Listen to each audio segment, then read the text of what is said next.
Ashama akkam jirtu hordoftoota channelii YouTube Abdul App barnoota ajaa'ibaa takka isinii qabadhee dhufeen jira. Barnoota hundi keessanuu sirriitti itti xiyyeeffachuu qabdan. Facebookiin nama baay'ee gubataa jira waan ta'eef itti cufamaa jira waan ta'eef yeroodhaan jabaattanii Facebookii kan keessan secure godhachuu qabdu, sirreeffachuu qabdu. Haala kamiin akka Facebookii keenya itti sirreeffannu bal'inaan waliin ilaalla. Ka haaraa taatan maatii ta'uun akkasuma like share gochuun haga dhumaatti na waliin turaa isiniin jecha aappii Facebookii fayyadamuudhaan Facebookii keenya irra seenne waliin ilaallaa jechuudha. Waan dirqama sirreeffamuu qabu waan ta'eef profaayilii keessan irra tuqxanii gara fuula Facebookii keessanii seentuu jechuudha. Erga seentanii booda tuqaa sadan tuqachuudhaan eegalla barumsa keenya. Tuqaa sadan profaayilii keessan fuula dura jiru irra tuqnee gara fuula duraa deemuudhaan Facebookii keenya jabeeffannaa jechuudha. Erga haala kanaan nuu banee booda view privacy shortcut ka jedhu mallattoo qulfiitiin as jala jira. Mallattoo qulfii ka qabu sana ka view privacy shortcut ka jedhu kana irra tuqannee gara fuula duraa adeemnaa jechuudha. Dirqama jabeeffachuu qabdu. Sanaan ala Facebookiin seera jabeesseera waan ta'eef isinitti cufama akkasuma namoota baay'eettis cufamaa jira waan ta'eef sirreeffachuun dirqama jechuudha. Erga haala kanaan isinii banee booda xiqqoo gadi dhaquun account security mata duree jedhu jala inni nuti jalqaba sirreeffannu receive alert about and recognized login isii jettu kanarra tuqanna. Yeroo isiirra tuqnee gara fuula duraa deemnu waan lama nu kenna lachuu onii godhanna. Receive and recognize alertiin kun yoo namni biraa Facebookii keenya fayyadamuudha irra seenee message nu ergee namni irra seeneera nuun jedha. Isa jalqabaarra tuqannee notification isa jedhurra tuquudhaan onii godhanna. Ofii ka jiru kanaa jechuudha. Maaliif yoo namni Facebookii keenya irra seene same time message nu dhufa get notification ka jedhutti ol dabarsuun save godhanna. Yeroo save tuynu password Facebookii keenya nu gaafata save gochuuf password Facebookii keenya itti galfachuudhaan onii godhannaa jechuudha. Kana jechuun yoo namni Facebookii keenya irra seene Facebookiin ergaa nuuf erga namni akkasii Facebookii kee irra seeneera nuun jedha jechuudha. Kanaafuu onii godhannee continue tuqanna. Erga password keenyatti galchine kaane continue tuquudhaan ammallee isa email jedhu sanas inni gubbaa notification onii ta'eera. Isa email jedhurra tuquudhaan immoo ammas isa email jedhus onii godhanna. Akka ergaan kun gara emailiitiinis nuuf dhufu Facebookii irra qofa osoo hin taane emailii kee filadhu nuun jedha. Fuula dura isaa tuqaa jira. Tuqaa fuula dura isaa irra jirurra tuquudhaan isallee save ka jedhu jala isaa jira. Save godhanna. Yoo emailii hin qabaanne garuu ni barreeffanna ni katabanna itti jechuudha.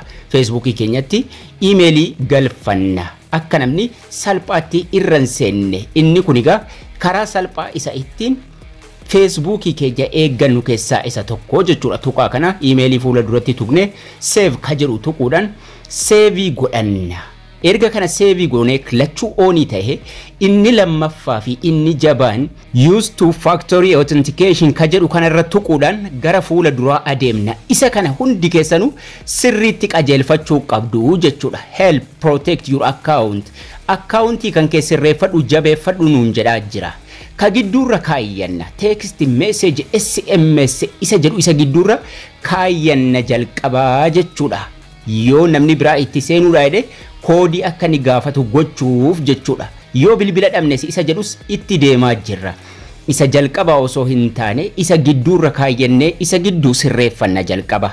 Text message isa jedhu isa gidduurra kaayyannaa jechuudha. Tuqaa fuula dura isa lammaffaa irra jiru sirreeffanna jalqaba. Kana jechuun lakkoofsa keenya irratti register godhannaa jechuudha. Yeroo nuti tuqaa isa gidduu fuula dura tuyne inni jalqabaa ofiinuu irraa kaha isa gidduurra keenye continue jala isaa jira. Continue tuqachuudhaan gara fuula duraa deemnaa jechuudha. Continue jala isaa jira. Continue yeroo tuqannu confirm godhi yookaan immoo lakkoofsa kan kee itti galchii nuun jedha. Lakkoofsa fayyadamuu barbaaddu koodii keenya gubbaa kaa lakkoofsa bilbilaa keenya qofa jala isaatti bakka duwwaa nuuf kenname irratti katabannaa jechuudha. Akka two step verificationiti. Kanaafuu lakkoofsa keenya barreeffannee koodiin biyya keenya gubbaa jira. Lakkoofsuma keenya qofa barreessine continue tuquudhaan gara fuula duraa deemnaa jechuudha. Two step verification isa onii godhaa jirra. Facebookii keenya ni jabeessaa jirra. Confirm ni jira. Confirm tuquudhaan gara fuula duraa adeemnaa jechuudha. Yeroo nuti confirm tuqnee gara fuula duraa adeemnu koodii nuun jedha. Koodii bilbila keenya irratti nuu dhufu itti galfachuudhaan oonii godhannaa jechuudha. Koodiin dijitii 6 bilbila keenya irratti nuuf ergama. Koodii nuuf ergame bakka enter the 6 digit code bakka nuun jedhu irratti koodii sana itti galfannee oonii godhannaa jechuudha. Two step verification isa jalqaba. Ammallee ganaadha. Facebookiin bareechee jabaachuu qaba. Continue jala isaa jira. Continue tuqannee gara fuula duraa deemna. Yoo bilbilli kun akka carraa bade hoo isa jedhuufis deebiin isaa ni jira. Asuma irratti ammas sirreessinaa jechuudha. Koodii keenya itti galfachuun gara fuula duraa deemnee danii tuqanna. Amma qulfiin gubbaa qollofamee jira jechuudha. Kan duraan sodaachisaa ture amma qollofamee gubbaatti jechuudha. Two step verification keenya oonii ta'ee jira. Garuu wanni nu hafu maali? Yoo lakkoofsi bilbilaa kun akka carraa tahee nu jalaa badee hoo isa jedhuufis sirriitti deebiin isaa ni jira waan ta'eef dan ka jedhu jala isaa kana biluudhaan jiru sana tuqachuudhaan ammallee waan sirreessinu jira waan ta'eef isa sirreessina. Asii furaa cufannee jirra. Danii kana tuqannee gara duubaa deebinaa jechuudha. Yeroo nuti danii tuqannee inni nu gara duubaa nu deebisa. Ammallee use two factor authentication irra tuqachuun gara fuula duraa deemne.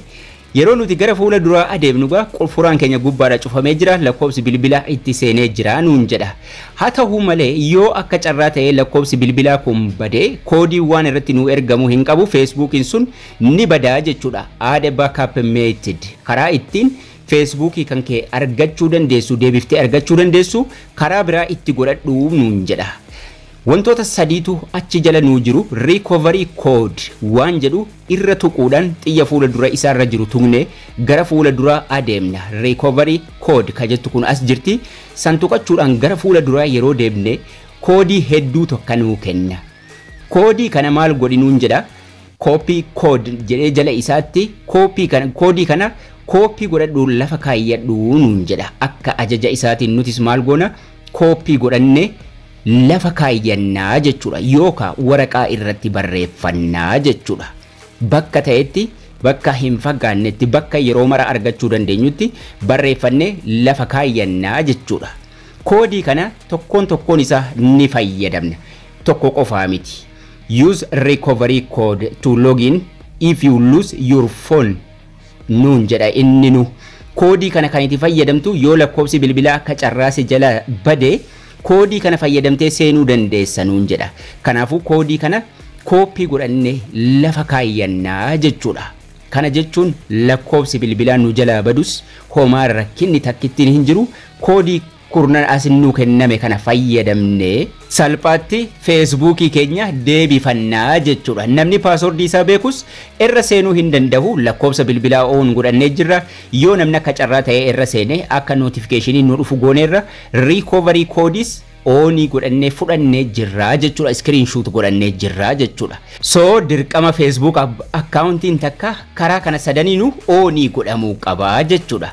Karaan isaa baay'ee salphaadha. Akkaataan itti fayyadama isaa security account security dhuma jala seentaniiti kan isin receive alerts oonii gootanu akkasuma kan isin backup codes fudhatan lakkoofsa bilbilaa sitti galchitan. Facebook dhuma keessan jala tuqaa sadan tuquudhaan gara fuula duraa deemtanii jechuudha. Profaayilii keessan irra tuqxu.